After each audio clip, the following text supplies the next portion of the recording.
Evening.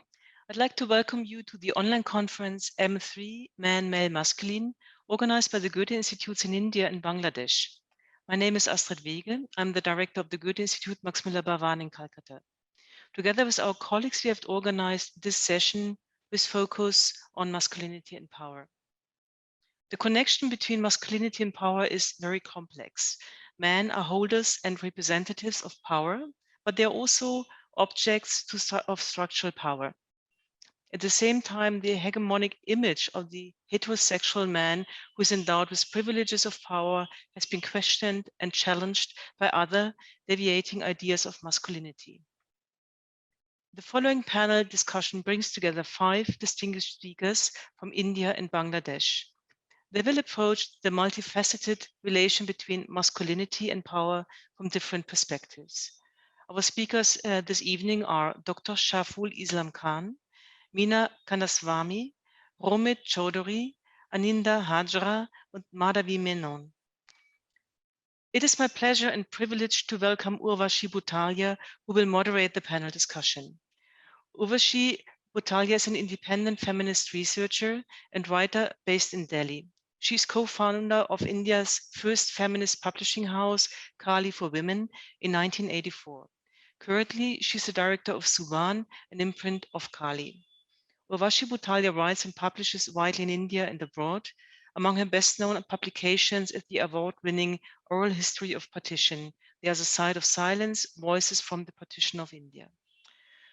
Urvashi has received numerous awards, including the Goethe Medal, the highest award that the Goethe-Institut has to give to intellectuals and cultural producers and representatives. May I now invite Urvashi Butalia to take over. The floor is yours. Thank you.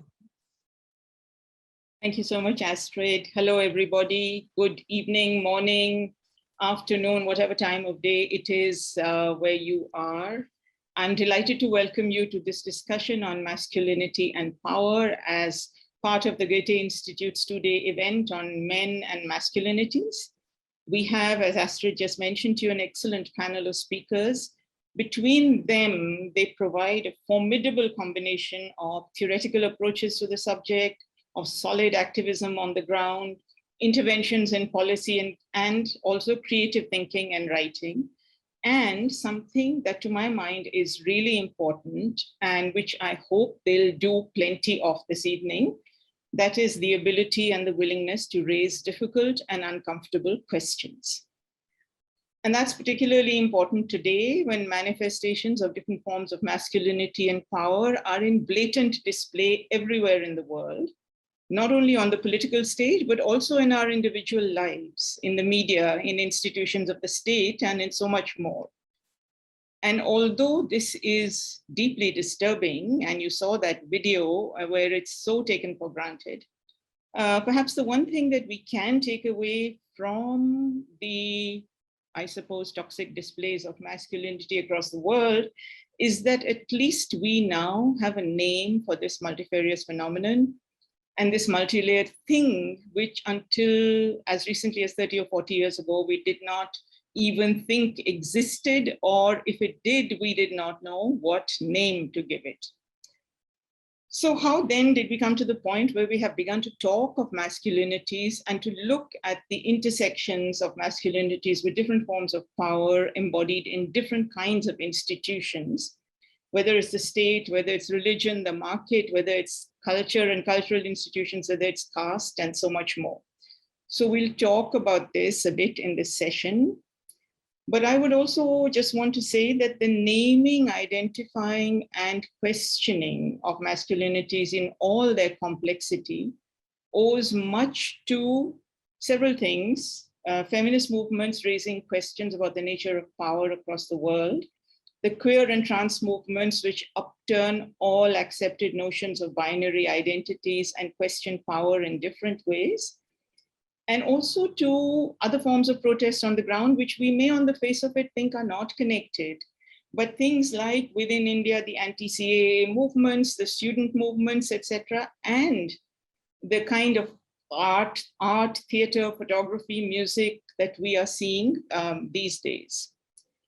So also interesting to me that we're having this discussion at a time when recent developments that may seem unrelated resonate so much with the questions that I hope that we will address today. I want to refer to just two of these.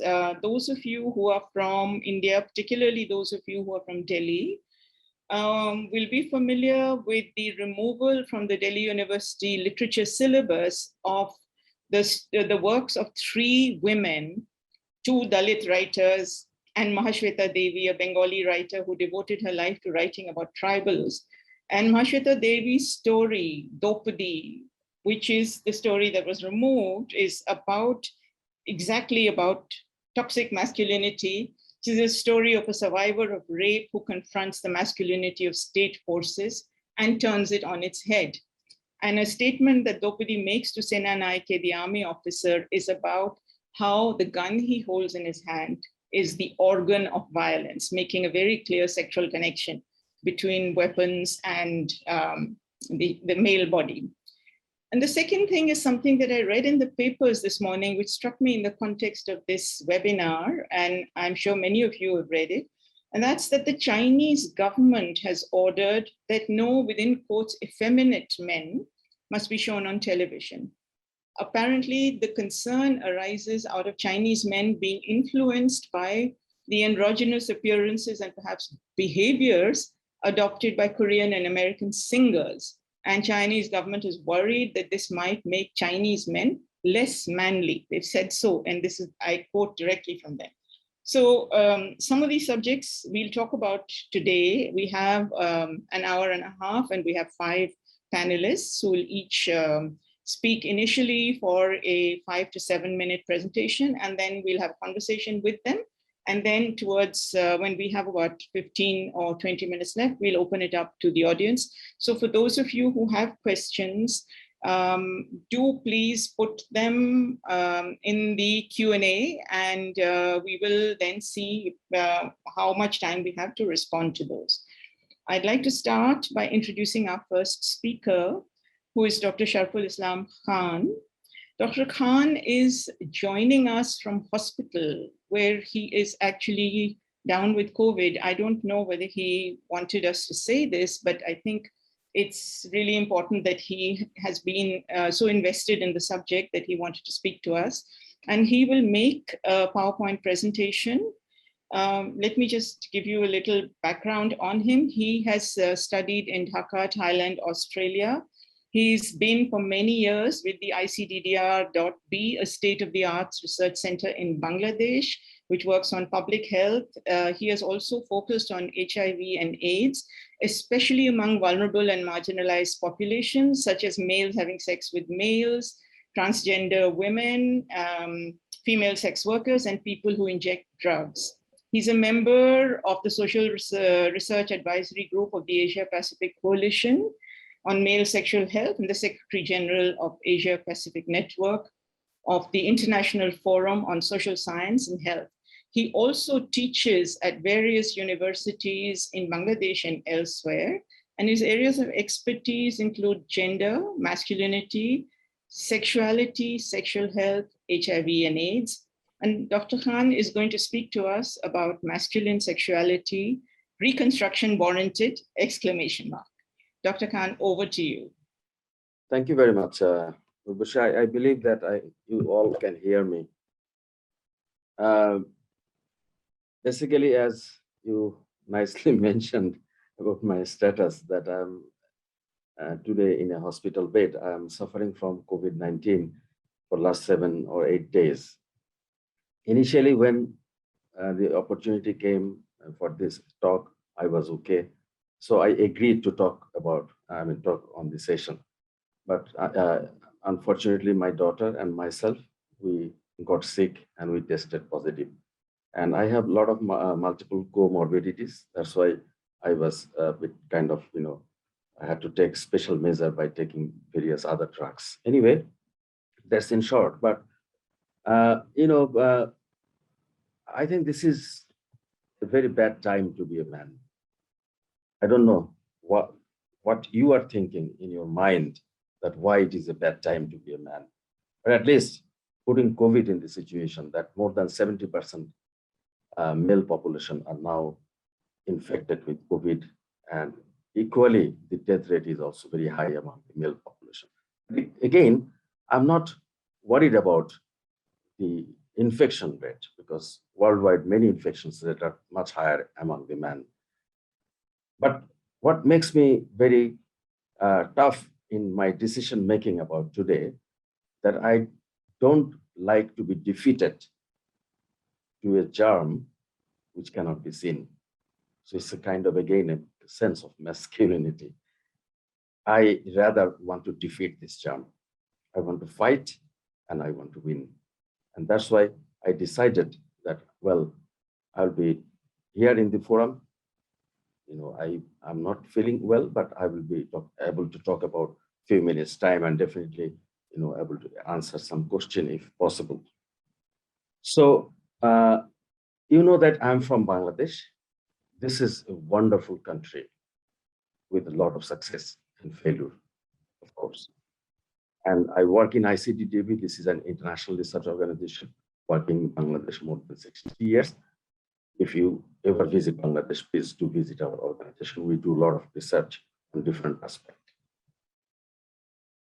At this point, since time is very limited, I thought rather than having a lot of text, explaining a lot of text, because you all are expert, I wanted to put some global male image, and I will not describe a single image because these images will talk about itself automatically.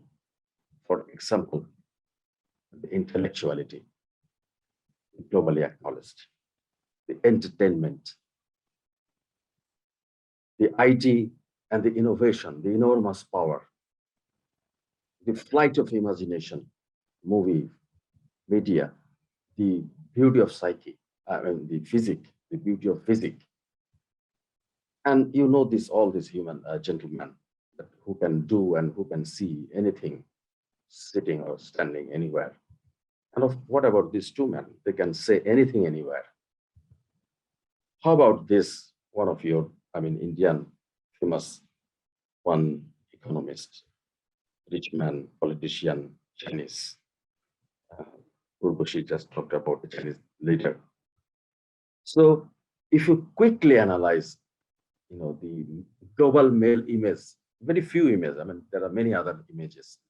So you can see the common thread is that the money, power, politics, achievement, the status, reputation, physical build, celebrity image, media, all these are very, very raw form of masculinity moving around the world, across the world in different forms, in different parts of the world.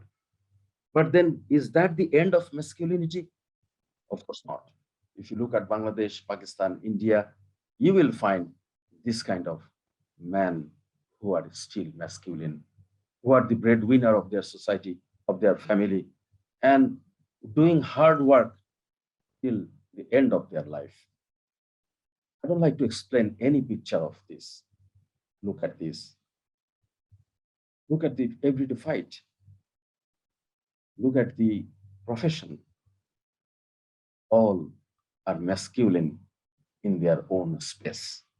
They're not less masculine. So masculinity, that's why it's never been singular. It is masculine, it is multiple forms, multifaceted, socio-cultural, economic, political construction. And the hegemonic masculinity is diffuse across culture, not rigid, rather fluid. So change over time. All these, what I'm saying, that is nothing new. These are those of us who work with masculinity, we deal with all these issues. So masculinity, if we think about in the South Asian context, so in the patriarchal society, a man wants to be labeled as a successful man and wants to get married, have children, preferably son. All members of the family will depend on him and the society to act his manly success. That's the hegemonic format, although it is changing, it's not static. And that's why I said masculinity needs reconstruction. And then let's move towards masculine sexuality. Because of the time frame, I will be jumping quickly.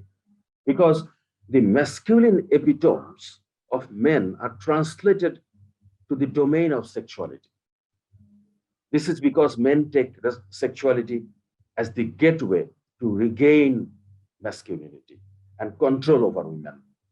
Many men drink, abuse women, involve in forced sex, involve in multiple sex partner, demonstrate their sexually powerfulness, which they consider the glory of masculinity. And it is better named as masculine sexuality. When you translate your masculinity in the sexuality, when you translate your sexuality in the form of manhood, masculinity, then the combination becomes the product of masculine sexuality. We were doing a research in Bangladesh. I'm not going to, this is not a research presentation, just for some interesting thing. We asked a question that, do you have any comments, any concern about your sexual life to a married woman? Can you imagine what was the answer? Most of them reported that I have no concern. Sex is always a concern of my husband. Go and ask him. And the female sexuality, again, does a deliberate negligence and a complete silence in the South Asia. And this is again caused by the domination of masculine sexuality. So the indicators of the masculine sexuality, again, kind of hegemonic, moving around across the world. The prolonged sexual intercourse, at least 30 minutes. Women will surrender to men, that is, men must win the game. Multiple erections, ejaculation. And because of this, you know that nowadays, chemsex, involvement of sexual activity with the stimulant drugs are very common nowadays, because people are not always be showing masculine. They need some drugs to prove their masculinity. And these drugs are also, again, very detrimental for their health. So if you talk about masculine sexuality, is counterproductive to the sexual health and well-being. Don't think that, I'm also very much knowledgeable about all the sexual health problem of this wonderful creature. Basically, we asked men about their sexual health problems. And 80%, more than 80% men had multiple big list of sexual health problems. I'm not going to read all of them. Many are Bangla, so you know the meaning. But these indigenous forms of men's sexual health concerns are very diverse and difficult to categorize in biomedical framework. Rather, they are deeply grounded in historical, sociocultural, economical, political, religious, and folk knowledge of the context. And if you look at Bangladesh, India, Pakistan, you will find all these kind of advertisement, selling all the goods, different products to enhance the sexual power. So masculine sexuality construct the context of risk and vulnerabilities in South Asian countries, persuading dominance, disease, and death. So when hegemonic masculinity is threatened, sexual aggression begins. For example, when many men now at the moment are not economically powerful, they're economically threatened. They cannot exclusively play the role of the breadwinner of the family. And at that point, sex has a responsibility which lacks interpersonal connectedness and humanistic approach and becomes emotionally intimacy, relationship, all these are devoid. They depend on the alternate version of masculinity, which is sexual in nature and which is demanding and damaging. Meaning that men want to be masculine in their life, but they fail. Then they translate that into sexual, then again they fail. So their whole life becomes a kind of a product of the failure of the masculine sexuality. Look at these beautiful, wonderful young girls. Affection for children are universal. Instead, they are now victims of rape in sexually erect but silent society of South Asian countries. Is there any relationship with masculine sexuality with this rape? Time has come to really study this issue very carefully. So with that, I want to conclude my talk that masculine sexuality reconstruction warranted. I don't like to say that reconstruction is needed. I rather say that this is warranted. Reconstruction of dominant form of masculinities and the deconstruction of the toxic masculine sexuality is urgently needed, where men, women, and all gender and sexually diverse people are situated at the core of satisfying relationship, mutual respect, love, and overall well-being. A paradigm shift is required. The donors must understand that the genitals, the STI, the genitals, there are owners of those genitals. And we need to look at the owners of the genitals, not only the STI. Look at this homosocial environment in Bangladesh. Is such a reconstruction of masculinity possible in Bangladesh or like this country, this kind of country? I'm sure it is possible. The reason, well, I made a fun, but this is the reason, real reason. This man, you know this man, 2021, destroyed the whole world. And in 2009, where is he? The dominant discourse gone. You know this man just a few years ago, 2017, and in 2021, where is that man? So I strongly believe that the political power is very strongly related, the structural issues are related to the masculinity. And we need to deal holistically. It's not about the gender only. It's not about male and female only. It's the whole structure of the society. We need to deal with that. And this is possible. Long way to go, but we know our destination. So we know the barriers of politics, religion, structure imposed to change dominant forms of masculinities. And those must be critically analyzed and addressed by sitting together with men. Don't throw men out of the circle of analysis. That will not solve the problem. Comprehensive and inclusive approach that addresses structural factors which are needed to restructure masculine sexuality within the framework of healthy relationship and well-being is extremely needed. So with that, I end up my presentation by a saying that is coming from my heart, that human life, body, love, relationship, and sex cannot be the battlefield. Love you all. Thank you very much. Thank you so much, Dr. Khan, for that really interesting presentation.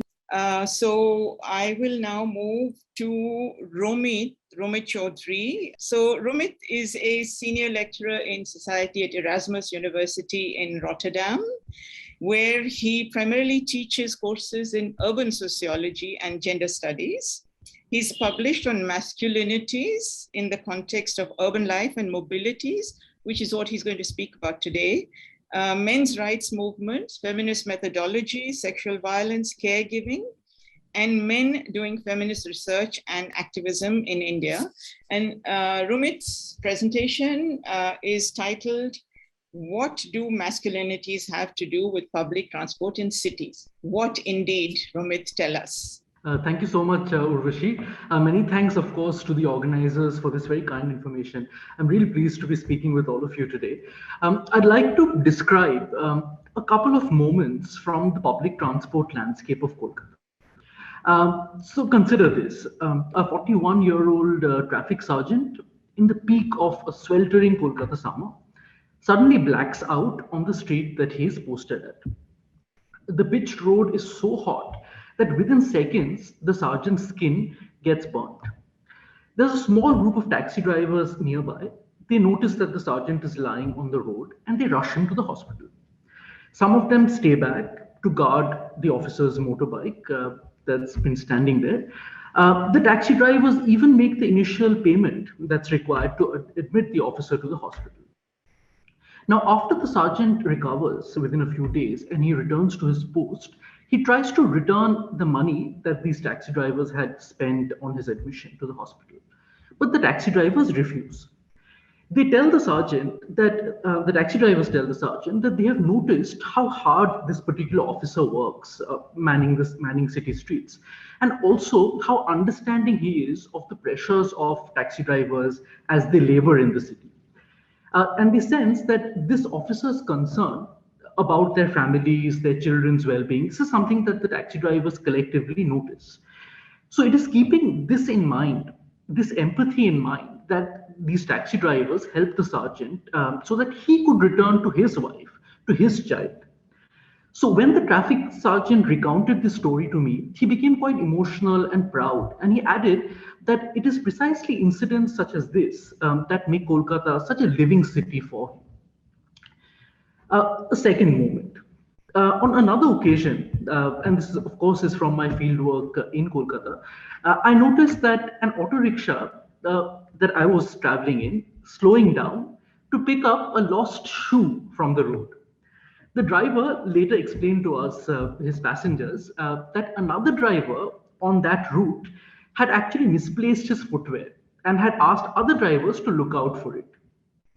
Now, this kind of experimentation, with transport infrastructure, actually become a shared vocabulary of understanding between auto rickshaw drivers in Kolkata, which actually functions a bit differently than other so-called tier one Indian metros, where auto rickshaws in Calcutta actually ply on designated routes. So they don't have access to the entirety of the city, but there are pre-designated routes that they travel on. And also auto rickshaws in Calcutta are a shared mode of transport. There's a third moment that I would like to present. Again, I was traveling in an auto rickshaw, and while we were moving, another auto rickshaw moved next to us. This other driver is in his early 20s, so is the driver of the auto rickshaw that I was sitting in. Both of them signal to each other. One particular driver makes a zigzag motion with his hands, indicating to our driver that he doesn't know how to drive straight. So this accusation immediately sparks off a competition, a race, on a fairly long stretch of road, which lasts a good 5 minutes. So both drivers are speeding with one another. So the driver of the vehicle that I am in loses, so to speak, because there is another car that's emerging from an interior lane, and it intercepts his passage. So he has to slow down. Now, there are a couple of concerns that I would like to draw your attention to here. Firstly, there is no conflict in the stories which I have narrated to you. I mean, there is no fighting, there is no hostility. On the contrary, there is actually mutual support. And secondly, there are no women in these narratives. The point that I wish to make here to all of you today is that one of the major hurdles to women's full participation in city life, in urban life, is precisely these seemingly innocent rituals of cooperation between men on the city. So let me elaborate what I mean by that. So in the first narrative, which I presented, involving the taxi driver and the traffic police, we see that there is a shared moral investment, one can say, in patriarchal ideas about the good family man. So he is one who goes out into the big bad world, deals with danger, uncertainty to earn enough money so that he can provide for his family. Now, such gestures of kindness, such as the one I narrated to you between taxi drivers and traffic police, I would suggest end up reproducing the city as the primary site of men's breadwinning. So what this does is that, by extension, women's claim on the city becomes questionable, precisely because the city is rendered as the primary site for male breadwinning, which is morally valued, which is culturally exalted. The default effect of this is that women's claim on the city becomes that much more questionable. In the second narrative, something slightly different is happening.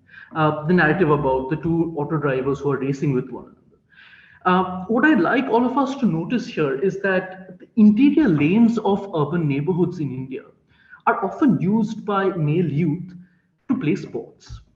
So the impromptu racing competition between two auto drivers, which I narrated to you, captures, I would suggest, how men claim the urban outdoors as a legitimate site for male leisure and entertainment. We know from a lot of research within masculinity studies that car cultures, especially those which are centered on speed and racing, often reproduce patriarchal forms of masculinity. And they do this by emphasizing competitiveness, mateship, technical skill, ability, mastery over space. So such forms of play, such as the ones that I described to you, between men, through these forms of play, male public transport vehicle operators exercise a claim on a city that is increasingly slipping away from particularly working class men, both as a site of labor and as a site of leisure. So, in these moments of cooperation and play, what we see is that the city is inhabited as a site of male breadwinning and for male homosocial bonding. And the larger point that I would like to make, and perhaps I'll stop with this, is that alongside overt acts of male violence towards women, and which has justifiably been the focus of much feminist conversation on women's relationship to the city, alongside these overt acts of male violence, what I'm suggesting is that it's actually these mundane forms of cooperation and sociability between men that reproduces the city as a space of patriarchal power. So I think I'll conclude my presentation there. Thanks so much, Romit. That very interesting, very provocative, and something that really testifies to the power of stories, because the more you can just three little stories and they lead you to think about so many things, lend themselves to so many places to open up. So I'm going to bring in the other speakers, and then we'll come back to some of the things that you and Dr. Khan have raised. I'm told Meena has arrived. That's great. Meena, wonderful to see you here. We were missing you.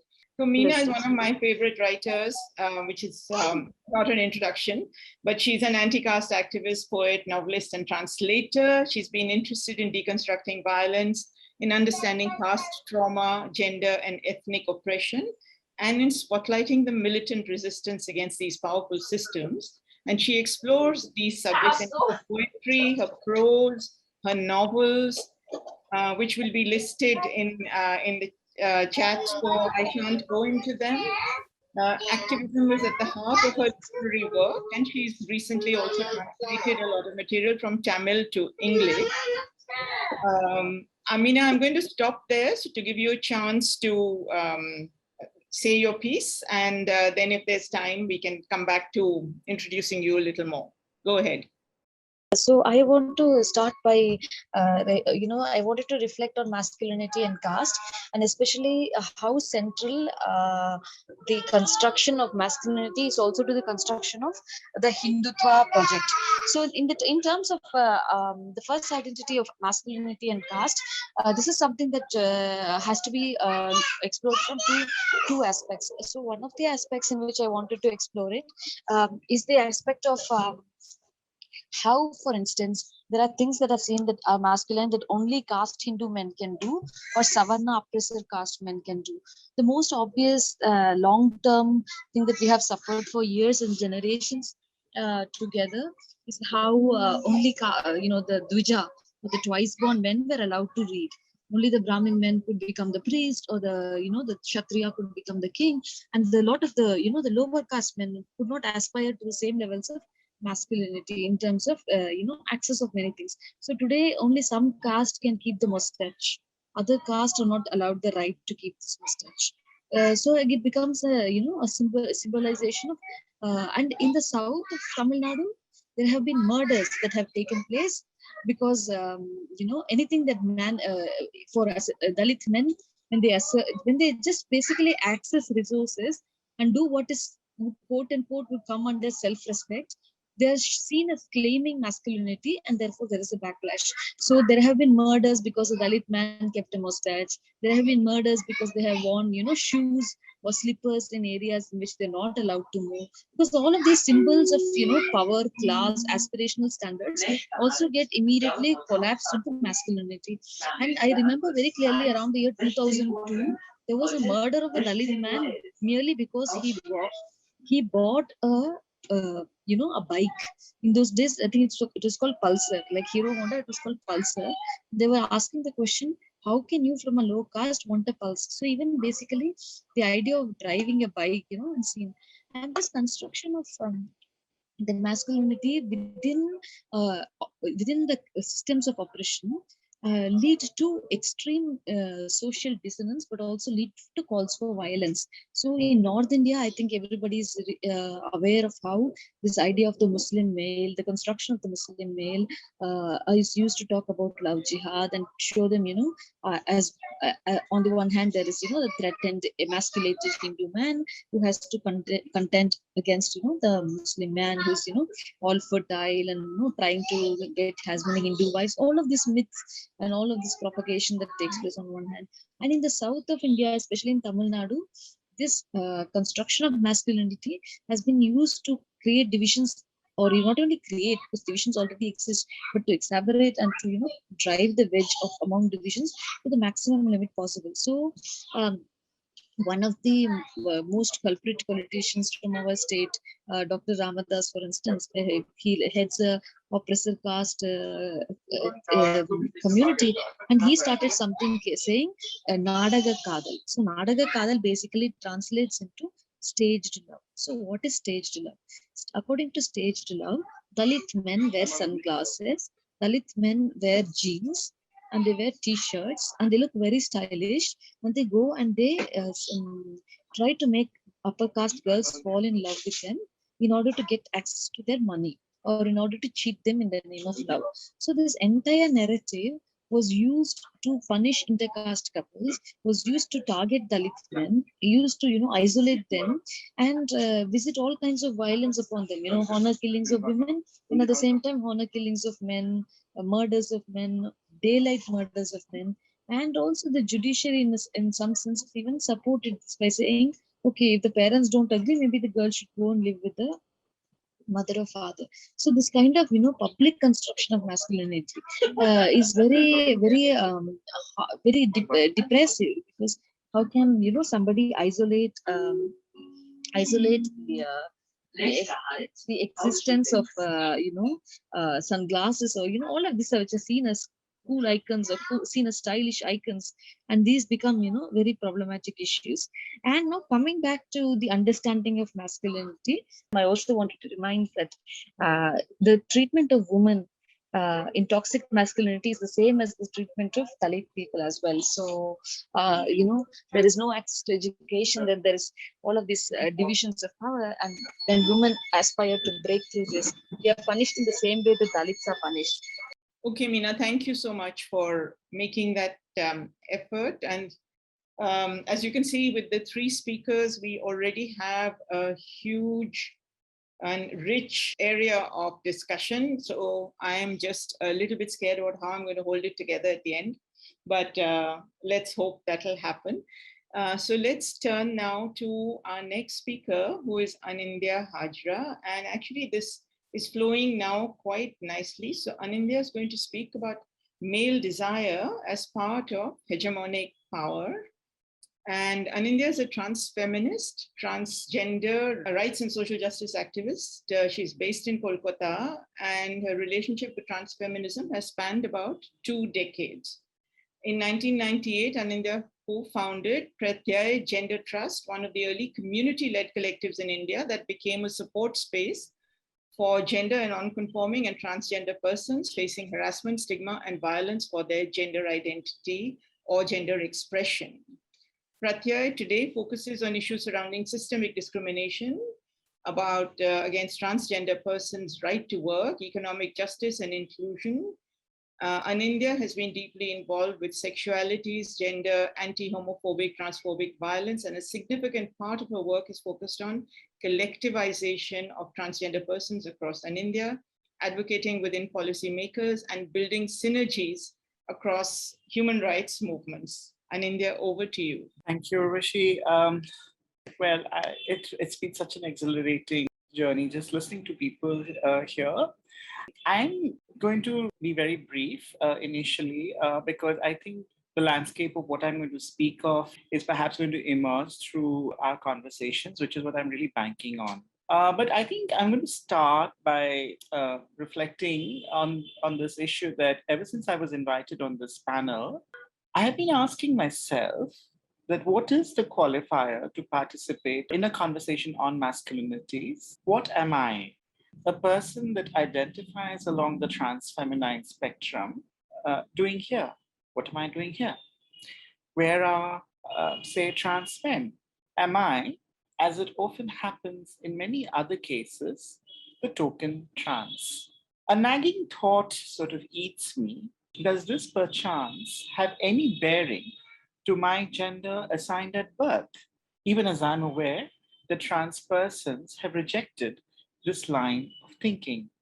I finally wonder if masculinity can be understood without taking into account the materiality of bodies, regardless of their diversity and the transformations. You see, even when the meanings of masculinity and femininity are increasingly diffuse and changeable, the body is often, and I argue, shall remain the site of resistance, in spite of all changes or regardless of them. The body becomes an important focal point of gender performativity, whether self-recognized or also, quite importantly, as perceived by others, including the state.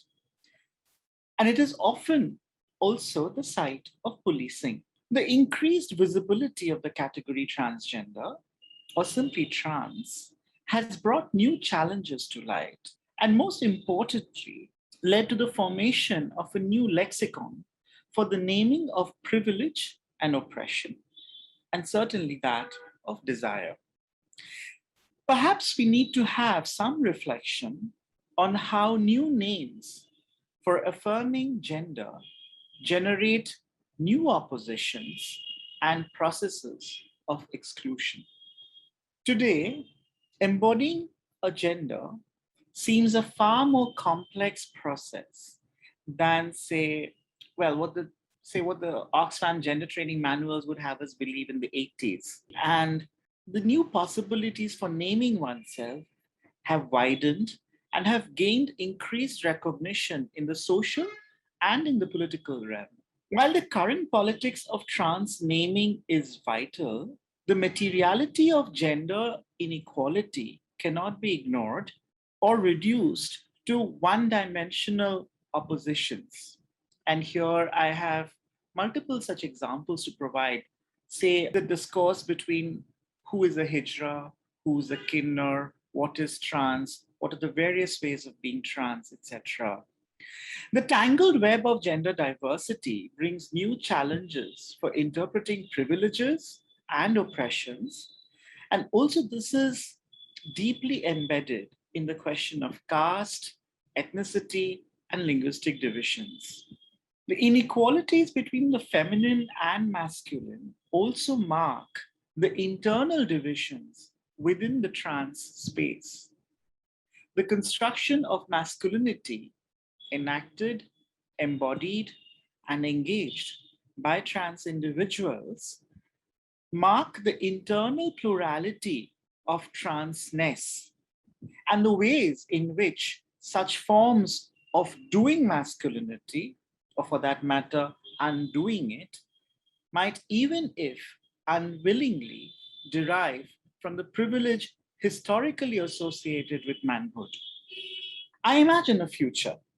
In fact, I imagine a trans future of a legal and political world where, despite regressive backlashes, the language of self-determination and degenderization of the body is going to be a site of contestation, and this is going to be led by trans persons.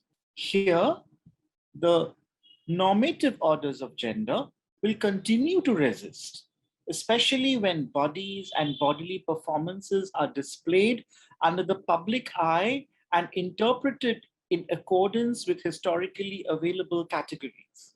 The relative privilege awarded to bodies and performances recognized as masculine might still remain.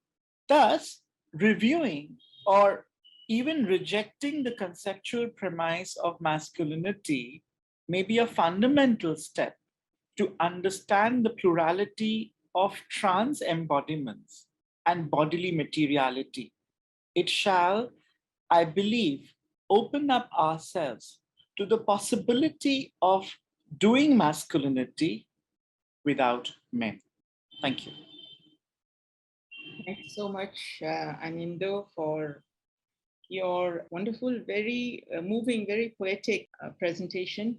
And it's interesting that you end on the note of opening up the possibility of doing masculinity without men. I am in complete sympathy with you, but I was reminded of Dr. Khan's closing statement saying that we need to talk about this together, you know, men, women, and all other genders together. And I was wondering what kind of conversation that would make. But we'll come to that after we listen to our last speaker, who is Madhavi Menon, who needs little introduction, but I will introduce her anyway. Madhavi is Professor of English at, and Director of the Center for Studies in Gender and Sexuality at Ashoka University. She's written several books on Shakespeare and queer theory, and is editor of the highly acclaimed Shakespeare, a queer companion to the complete works of Shakespeare. Her most recent books are Infinite Variety, which is a history of desire in India, and The Law of Desire, which is forthcoming this year. And Madhavi is going to speak on temple masculinity, which she does stunningly. So Madhavi, over to you. Thanks, Urvashi.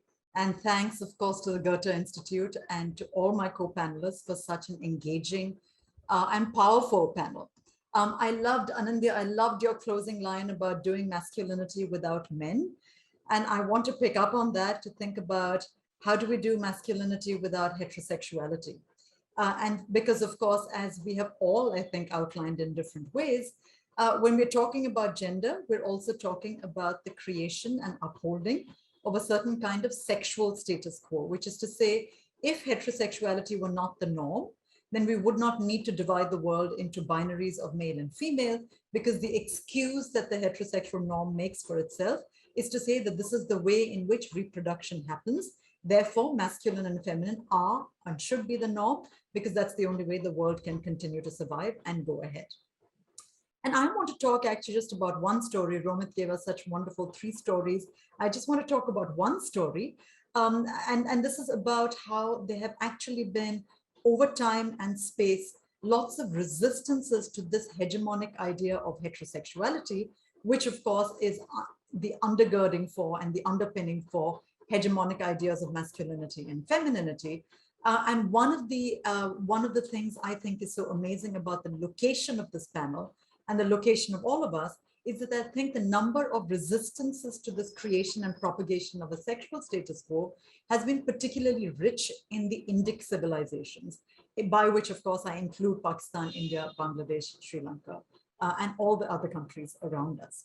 And so I want to think about one such act of resistance, which to my mind, and which is continuing to play out, even though it's centuries old, and which to my mind really encapsulates this idea of how can we do masculinity, or how can we have men without heterosexuality, and to really think about that in a little more detail.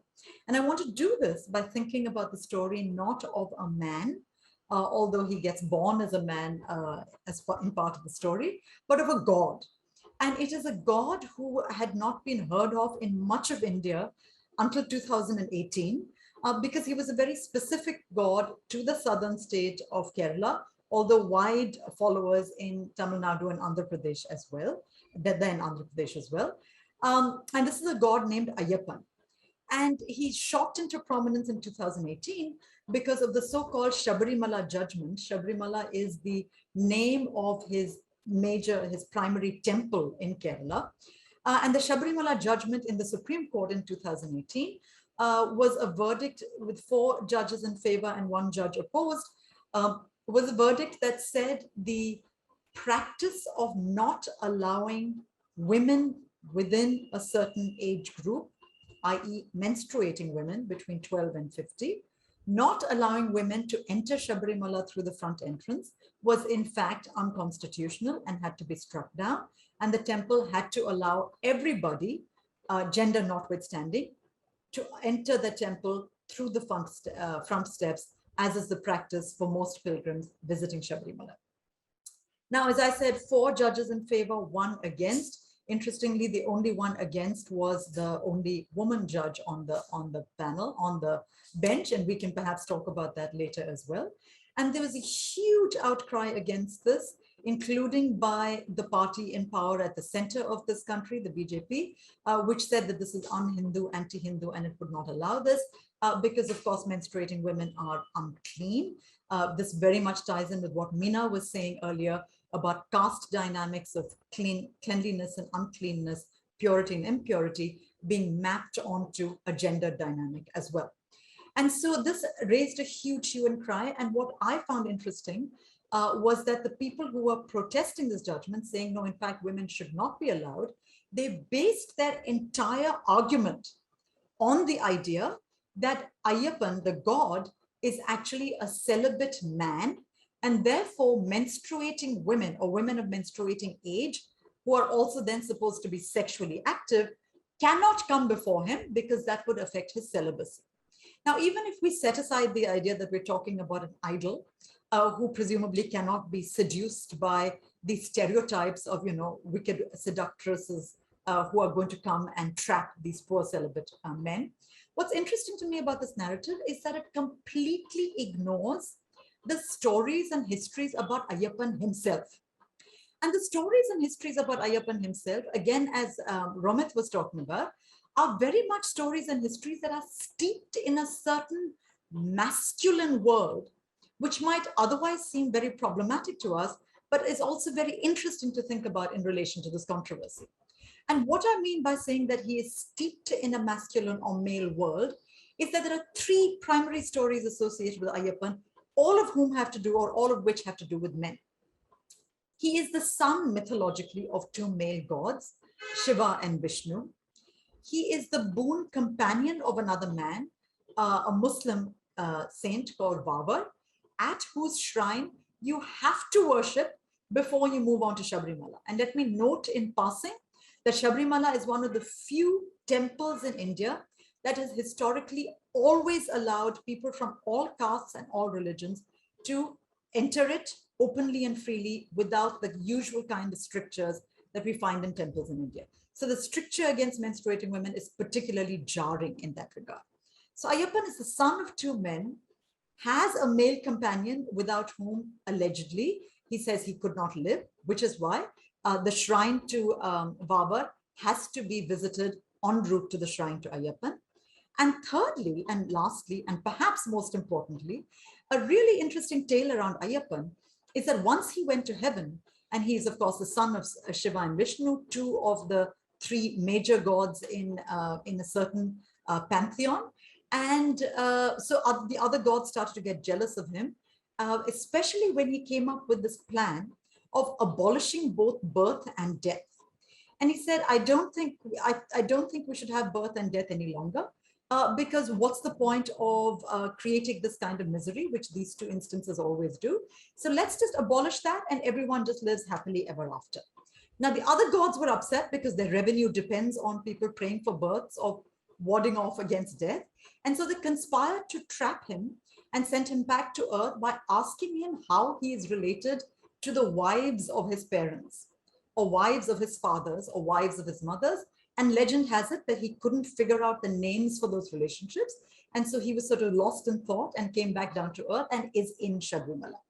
What I just want to highlight when people talk about the misogyny associated with Ayyappan, certainly the misogyny associated with opposition to the Sabrimala judgment since 2018. What's interesting to me that is entirely forgotten in this debate, that Ayyappan belongs to an all-male milieu that is actively opposed to heterosexuality.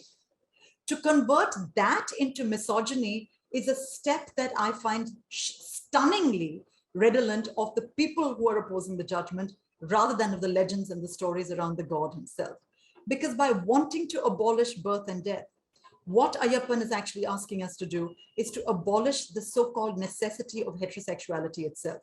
And as I said at the very beginning, if you're going to abolish the need for heterosexuality, what you are in fact abolishing are the stereotypical notions and understandings of the bodies and psyches and sexualities of who counts as male and who counts as female. And therefore, what you are undoing is a certain kind of masculinity. It is hugely ironic that a certain brand of right-wing politics forgets how to read precisely at the moment when it comes to asserting their own masculinity.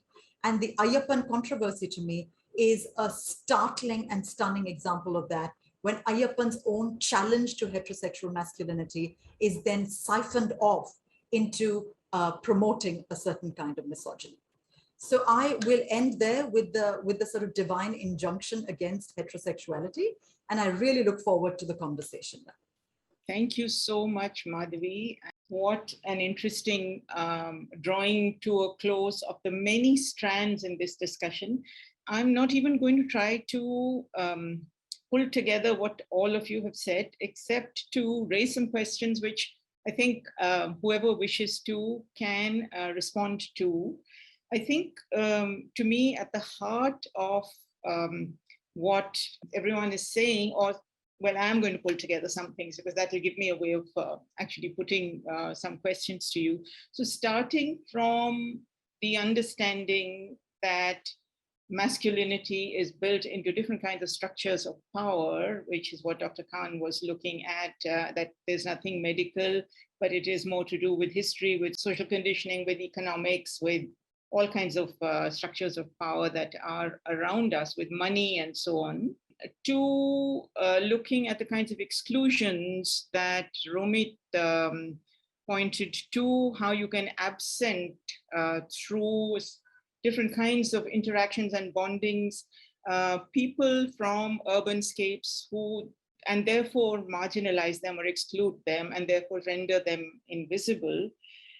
To looking at Meena's work, where she points to the inequalities within or among men, and which are also certain other kinds of exclusions of caste, where she pointed, I thought, very interestingly to the, how should I say, the claim on knowledge and being part of the privilege and the denial of knowledge to people differently placed in the caste structures, and also, of course, the claims, the different kinds of claims that she pointed to, which had to do with basic claims to dignity, or even to wanting a thing, or the way in which certain forms of bodily display, the mustache, for example, become a privilege which people of other castes cannot claim.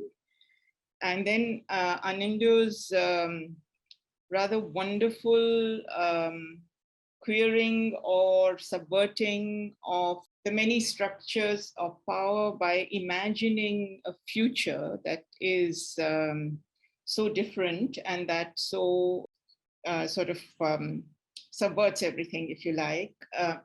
And then Madhavi's bringing in the what Madhavi you talked about, and you said a certain brand of right-wing politics that forgets how to read. I was thinking not forgets, but deliberately actually wipes out, because they don't want to read that, but that there are things in traditions and in the stories around us which allow us to imagine different kinds of realities.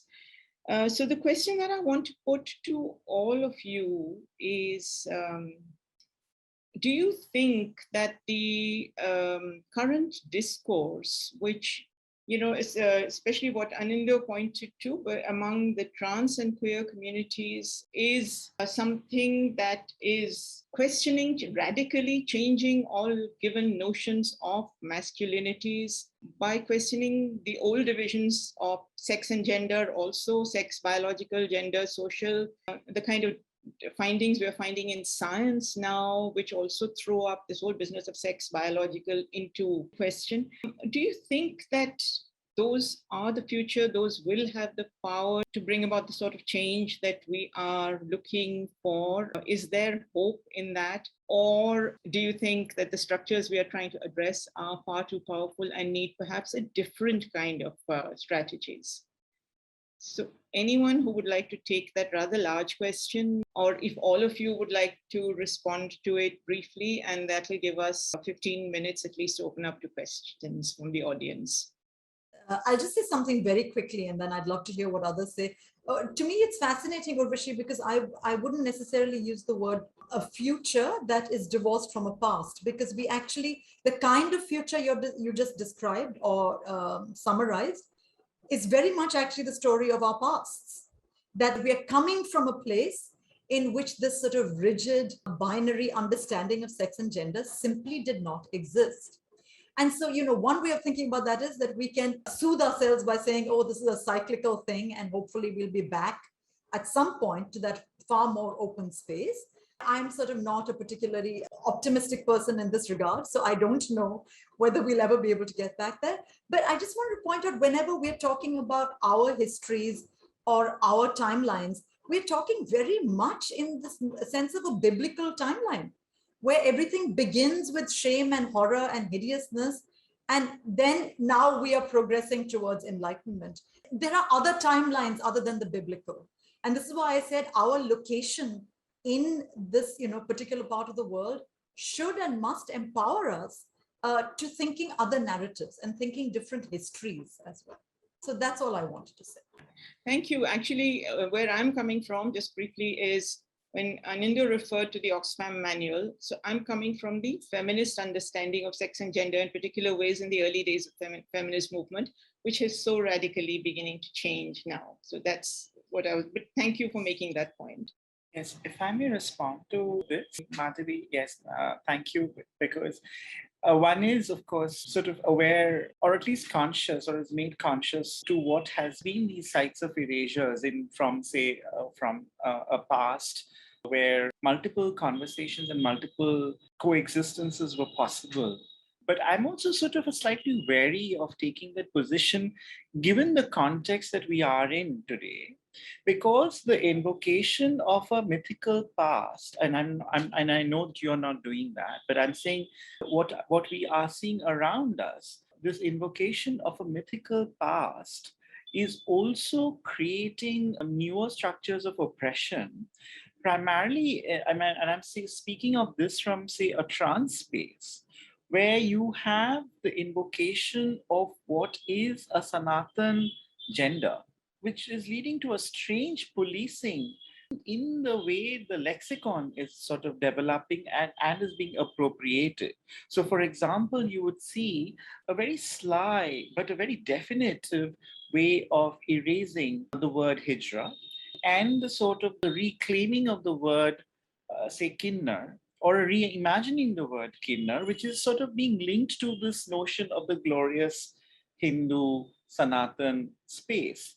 And I'm sort of quite wary and quite interested and quite baffled by how that is happening. And it is happening as part of what project, really? But we see this happening and we know the dangers of that. Of course, all of us perhaps here are aware of what this is sort of slowly leading to, because the conversations that are piggybacking on that are far more interesting, because the conversations that are piggybacking on that is the conversation of Hijra Akhara lending itself to the construction of the Grand Temple in the country. So I'm kind of reading into these multiple strands which are kind of invoking this past, the sense of, how we have been part of history and part of the epic and all of it. But the reading of it is sort of being given that spin, which is for me something that I'll be deeply wary of. Yeah, but I'll stop here. I mean, I agree. I think if we are claiming revolution in the name of fascism, then that is not a revolution any of us needs. And in fact, the very idea, as you know, as several of us know, the very idea of the term Hijra is one of the many things that I derive real strength and power from. Because as you know, it's named for the Prophet's escape from Mecca to Medina, and it is very much associated with the idea of escape, of freedom from a particularly oppressive setup. That's the kind of history we need to remember and be reminded of, rather than history in the service of a grand narrative of nation building, which, as you know, I have no truck with. I can see Romit nodding his head vigorously and wanting to say something. So Romit, do you have something to add to this? Yes, Urvashi, I think I understood your question as asking us whether we see signs of hopeful signs of a trans-feminist future. And I can try and respond to that question from my location as a teacher in a liberal arts and science undergraduate college.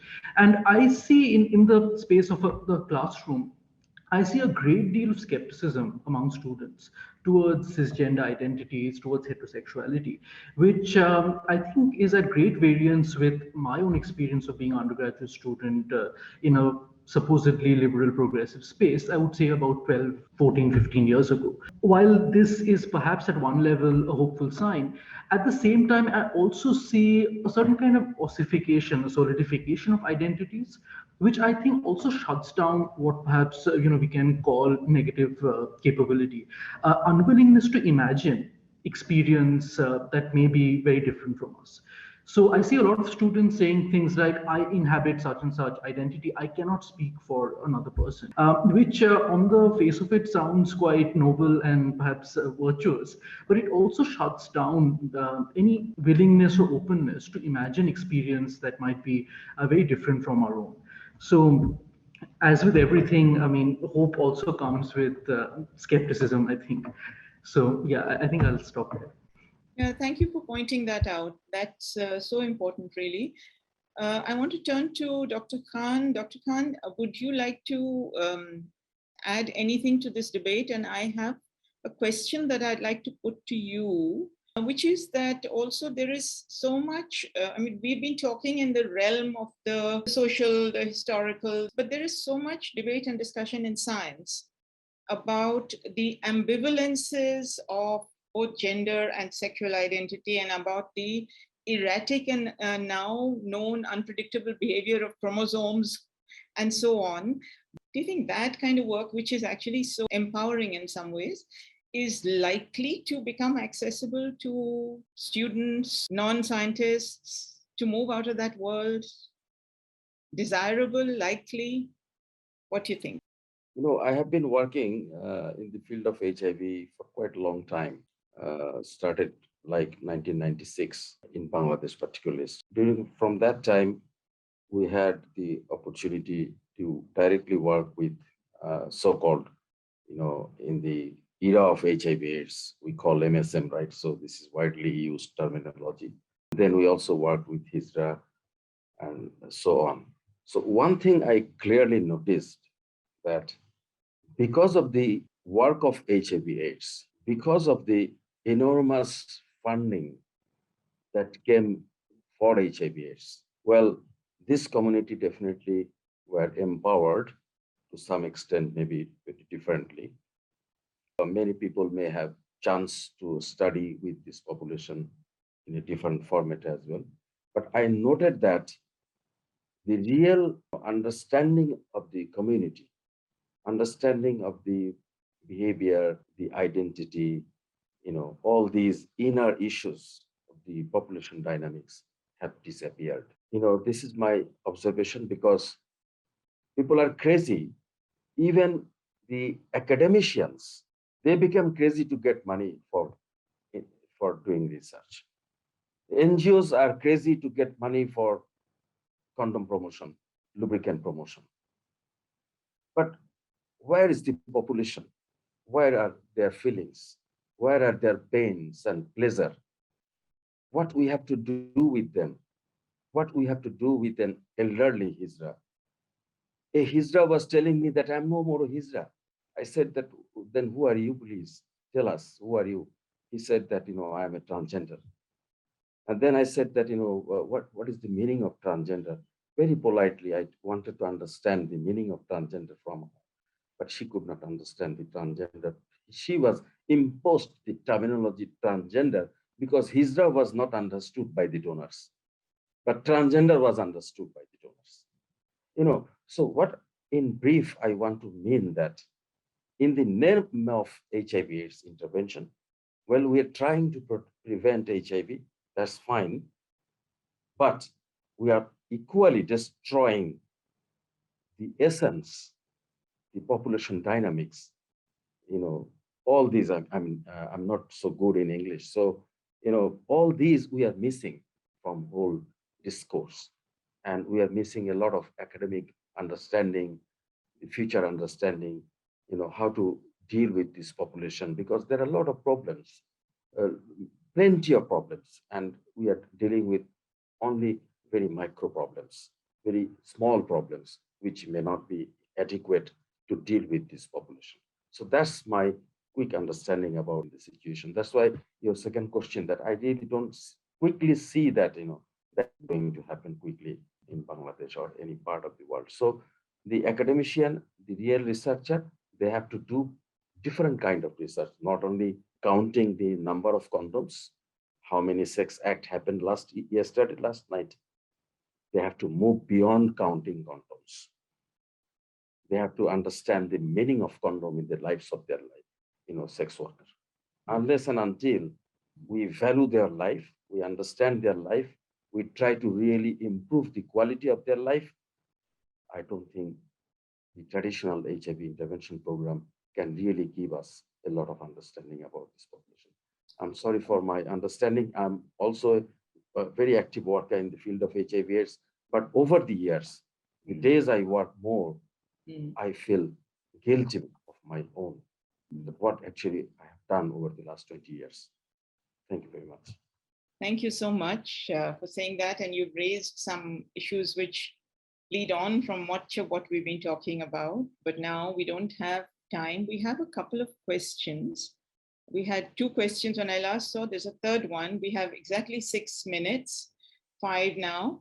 I'm going to just read out the questions to you and ask if any of you wants to respond to any of them, but at least you'll know that the questions have been asked. So the first one from Surya Kumar Maurya says, would the notion of heterosexuality be replaced by the notion of objectosexuality? By this, I mean the way even the queer couples perform as one of the two.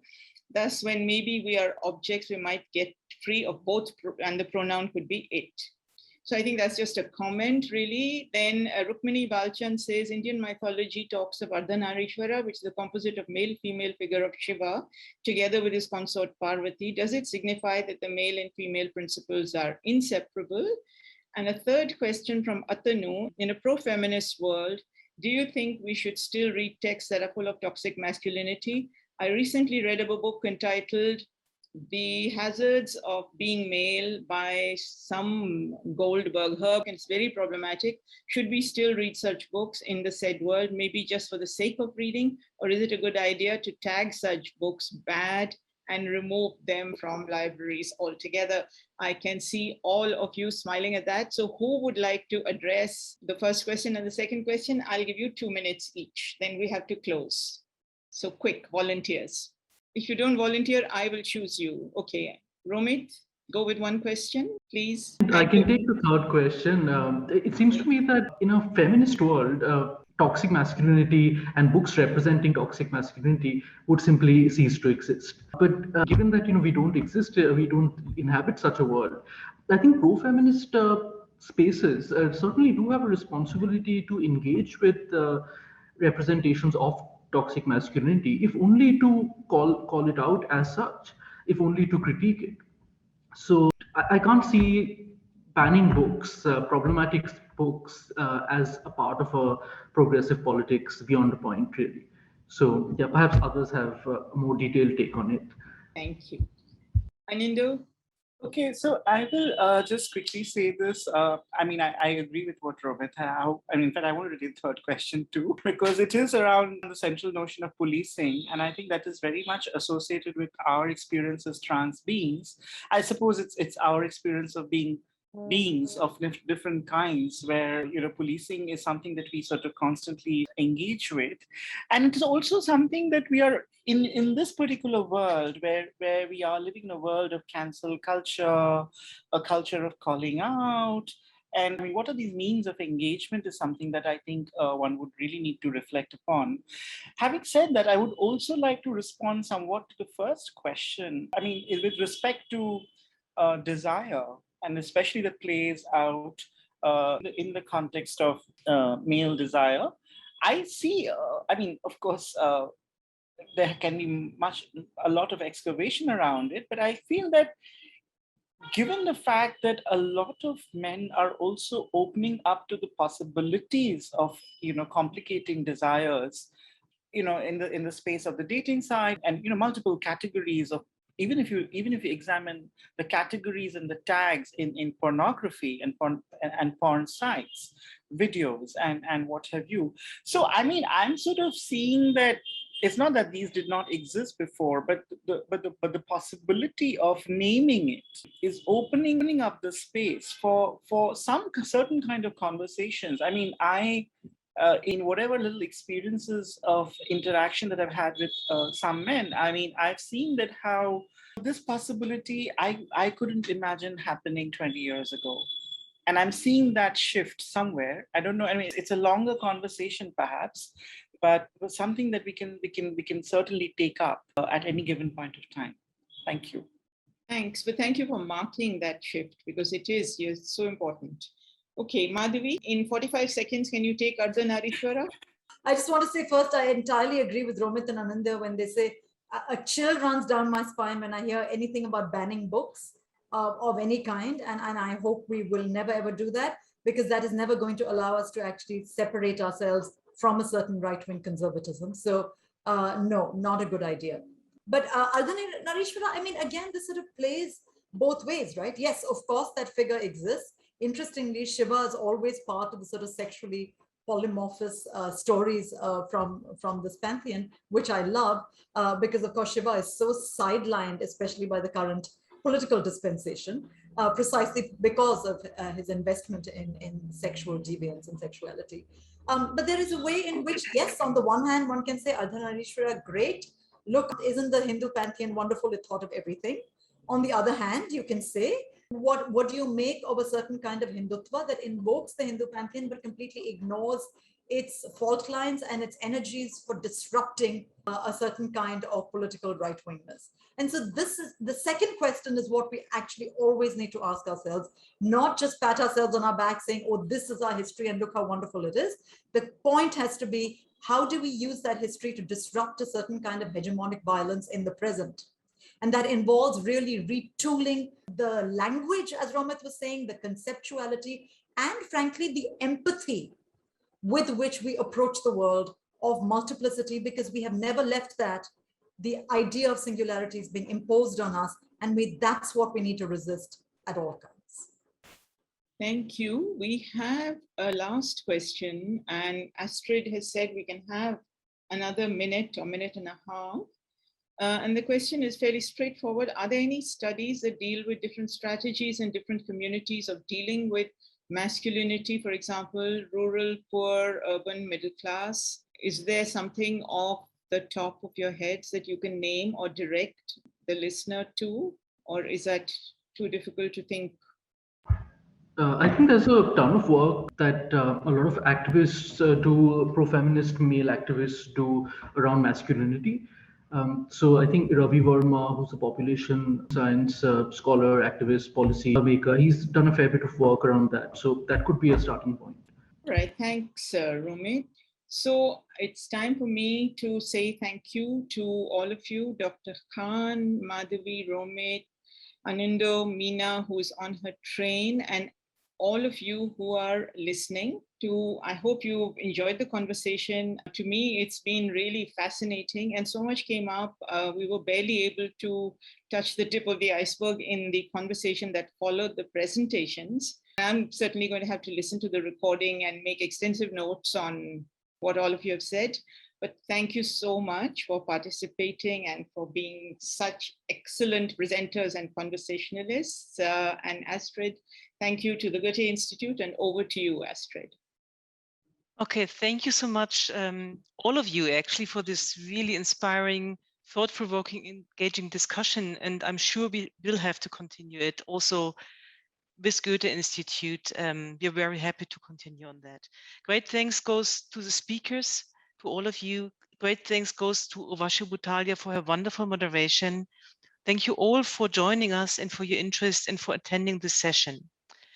Our next event starts at 8:30 p.m., means right now, on Performing Masculinity. It is a stand-up comedy by Shreyas Manohar, and you find the link in the chat. I hope it should be there at least. Yes, there it is. So please join us. It will be a fabulous end of a very inspiring day. Thank you, and see you next time.